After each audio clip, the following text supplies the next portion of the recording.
Bilangan bab 35. Tuhan berfirman kepada Musa di dataran Moab, di tepi sungai Yordan dekat Yeriko.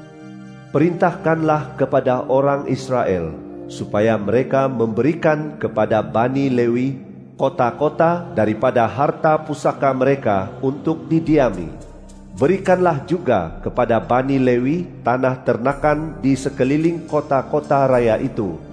Kota-kota raya itu akan menjadi tempat kediaman mereka, dan segala tanah ternakan mereka akan menjadi tempat ternakan mereka, harta benda mereka, serta segala haiwan mereka. Hendaklah tanah ternakan kota raya yang kamu berikan kepada Bani Lewi itu sejauh 1000 hasta dari tembok kota ke sebelah luar. Hendaklah kamu ukur di sebelah luar kota itu 2000 hasta ke sebelah timur, 2000 hasta ke sebelah selatan, 2000 hasta ke sebelah barat, dan 2000 hasta ke sebelah utara, sehingga kota itu berada di tengah-tengah. Itulah yang akan menjadi tanah ternakan kota-kota raya mereka. Hendaklah kota-kota raya yang harus kamu berikan kepada Bani Lewi itu, termasuk 6 kota perlindungan, supaya seorang pembunuh dapat melarikan diri ke sana.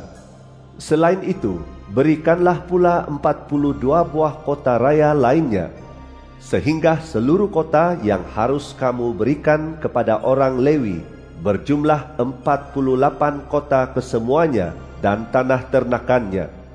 Dalam hal kota-kota raya yang akan kamu berikan daripada tanah milik orang Israel itu, ambillah banyak daripada suku yang besar-besar, dan ambillah sedikit daripada suku yang kecil. Hendaklah masing-masing suku memberikan kota-kotanya kepada Bani Lewi, selaras dengan harta pusaka yang diwarisi mereka.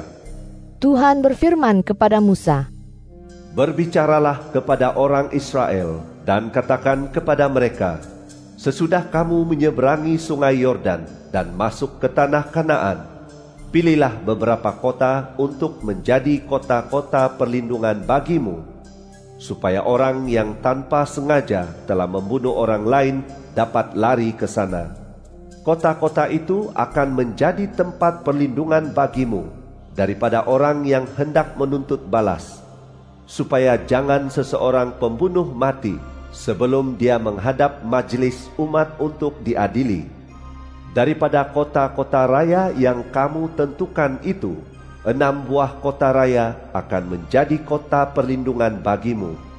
Tentukanlah 3 kota raya di seberang sungai Yordan, dan tentukanlah 3 kota lagi di tanah Kanaan untuk dijadikan kota-kota perlindungan. Keenam-enam kota itu akan menjadi tempat perlindungan, baik bagi orang Israel maupun bagi pendatang dan perantau yang ada dalam kalangan kamu, supaya sesiapapun yang telah membunuh orang tanpa sengaja dapat lari ke sana. Akan tetapi, jika seseorang menghentam orang lain dengan benda daripada besi hingga orang itu mati, maka dia seorang pembunuh, dan pembunuh itu pasti dihukum mati. Jika seseorang menghentam orang lain dengan batu di tangan hingga orang itu mati kerana batu tersebut, maka dia seorang pembunuh, dan pembunuh itu pasti dihukum mati. Atau jika dia menghentam orang itu dengan benda daripada kayu di tangan hingga orang itu mati kerana kayu tersebut, maka dia seorang pembunuh, dan pembunuh itu pasti dihukum mati. Orang yang berhak menuntut balasan darahlah yang harus menjalankan hukum bunuh ke atas pembunuh itu. Apabila dia bertemu dengannya, hendaklah dia bunuhnya. Jika seseorang menyerang orang lain kerana benci, atau melempar sesuatu dengan sengaja kepada orang lain hingga orang itu mati, atau jika seseorang menghentam orang lain dengan tangannya kerana permusuhan hingga orang itu mati, maka dia pasti dihukum mati, kerana dia seorang pembunuh. Orang yang menuntut balasan darah berhak menjalankan hukum bunuh ke atas pembunuh itu apabila dia bertemu dengannya. Akan tetapi, Jika seseorang menolak orang lain secara tiba-tiba bukan kerana permusuhan, atau melempar sesuatu benda kepadanya tanpa sengaja, atau tanpa sedar menjatuhkan sebuah batu ke atas seseorang, hingga orang itu mati kerana batu itu, padahal dia bukan musuhnya dan juga tidak berniat mencederakannya, maka hendaklah majlis umat memutuskan hukum antara pembunuh itu dengan orang yang menuntut balasan darah menurut hukum-hukum ini. Hendaklah umat membebaskan pembunuh itu daripada tangan orang yang menuntut balasan darah. Kemudian hendaklah mereka mengembalikan dia ke kota perlindungan, tempat pelariannya. Hendaklah dia tinggal di sana sehingga kematian imam besar yang telah diurapi dengan minyak suci.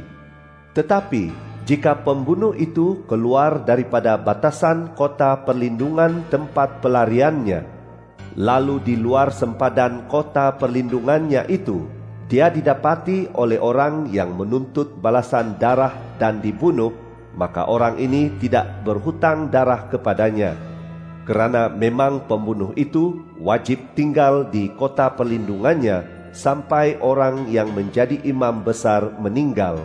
Sesudah imam besar meninggal, barulah dia boleh kembali ke tanah miliknya. Itulah ketetapan hukum bagi kamu turun-temurun di seluruh tempat kediamanmu. Hendaklah sesiapa yang membunuh orang lain dikenakan hukum mati ke atas keterangan saksi. Namun demikian, seorang saksi sahaja tidak cukup untuk dapat menjatuhkan hukuman mati ke atas seseorang. Apatah lagi, jangan terima tebusan sebagai ganti nyawa seseorang pembunuh yang patut dihukum mati, kerana hendaklah dia tetap dihukum mati.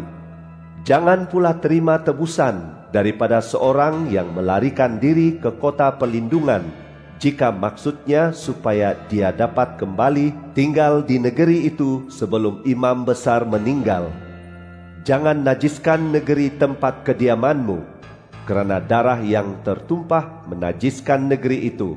Tidak ada pendamaian yang dapat diadakan bagi negeri itu akibat darah yang tertumpah di atasnya, kecuali dengan darah orang yang menumpahkannya. Jangan najiskan negeri tempat tinggalmu, tempat aku bersemayam, kerana aku, Tuhan, bersemayam dalam kalangan orang Israel. Bilangan Bab 36. Ketua keluarga daripada kaum Bani Gilead, anak Makir, anak Manasye, salah satu antara keturunan kaum Yusuf, datang dan berbicara di hadapan Musa serta para pemimpin, yaitu para ketua keluarga orang Israel. Kata mereka, Tuhan telah memerintahkan tuanku untuk memberikan tanah itu kepada orang Israel sebagai harta pusaka melalui cabutan undi. Tuhan juga telah memerintahkan tuanku untuk memberikan harta pusaka Zelafehad, saudara kami, kepada anak-anak perempuannya. Akan tetapi, jika mereka menikah dengan seseorang lelaki daripada mana-mana suku orang Israel yang lain, maka warisan mereka itu tentunya akan diambil daripada harta pusaka leluhur kami, lalu ditambahkan pada harta pusaka suku yang akan dimasuki oleh mereka. Dengan demikian, akan berkuranganlah harta pusaka yang dicabut undi kepada kami. Lalu apabila tiba tahun pembebasan bagi orang Israel, harta pusaka mereka akan ditambahkan kepada harta pusaka suku yang dimasuki mereka. Walhal harta pusaka suku leluhur kami berkurang karena warisan mereka itu diambil orang suku lain. Kemudian Musa memberikan perintah kepada orang Israel berdasarkan perintah Tuhan. Katanya, benarlah seperti yang dikatakan oleh suku Bani Yusuf itu. Inilah perintah Tuhan mengenai anak-anak perempuan Zelafehad. Mereka boleh menikah dengan siapa sahaja yang baik menurut mereka, tetapi hanya daripada kalangan kaum suku leluhur mereka. Oleh yang demikian, harta pusaka orang Israel tidak boleh beralih daripada suku ke suku, kerana orang Israel harus tetap berada pada harta pusaka suku leluhur masing-masing. Hendaklah setiap anak perempuan dalam kalangan suku-suku orang Israel yang mewarisi harta pusaka menikah dengan seorang daripada kaum suku leluhurnya, supaya orang Israel dapat mewarisi harta pusaka leluhur masing-masing. Harta pusaka itu tidak boleh beralih daripada satu suku ke suku yang lain, kerana suku orang Israel harus tetap berada pada harta pusaka masing-masing. Maka seperti yang diperintahkan Tuhan kepada Musa, demikianlah dilakukan oleh anak-anak perempuan Zelafehad. Anak perempuan Zelafehad yaitu Mahla, Tirza, Hogla, Milka, dan Noa menikah dengan anak-anak lelaki daripada saudara ayah mereka. Mereka menikah dengan orang daripada kaum Bani Manasye, anak Yusuf. Maka dengan demikian, harta pusaka mereka tetap berada dalam tangan suku kaum leluhur mereka. Itulah perintah dan peraturan yang diberikan Tuhan dengan perantaraan Musa kepada orang Israel di dataran Moab, di tepi sungai Yordan dekat Yeriko.